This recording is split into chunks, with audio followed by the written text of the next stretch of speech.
hanyuma kuva ryari ngende mushiki wawe nanjye sobanurira uburyo nabaye mushiki wawe.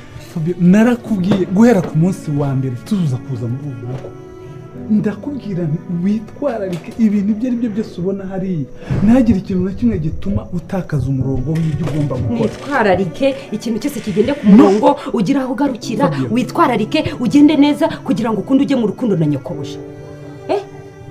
Ibyo se nabyo biri muri gahunda zo kugira ngo ushake amafaranga umvuze. Ngaho reka nkubaze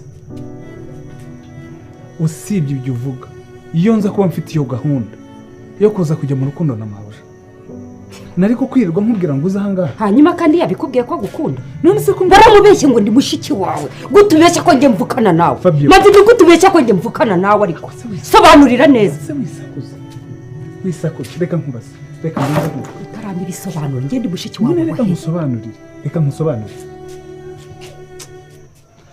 reka nkubaze kuki utamfitiye icyizere igihe wahisemo kuza hano. Nyokobuje agukunda ese uriya mugore agira umugabo ese utekereza kuba waza kuryamana n'umugore w'abandi. Ese Fabio wanyumvishije mwumva si niyo mpamvu ihari yo kugira ngo none se ndakubwiye ko wanzanye mu cyaro subiza iwanjye wanzanye mu cyaro kugira ngo ujye kunyereka aya mabi yawe kugira ngo mujye kunkundanira mu maso. Amabi wabonye mushiki wanjye ni umusilamu. Reka nkubaze reka mbabarira nkubaze ikibazo kimwe ubuzima bwanjye wibugira kugira ngo mbabarira ibi bintu ndwaye wishaka kubyitwaza ngo ujye mu mabi ntabwo nigeze nkubwira ngo ujye mu babi sobanurira impamvu ishobora kubaza.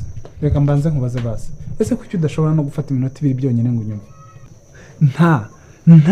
nta biryo ugura nta safuriya ugura nta sahani ugura ntacyo uhaha ntacyo umaze urarya ukaryama banza unyumve ariko nanjye ndashaka gusobanura urwo rukundo rwawe nawe rusobanurire umbwire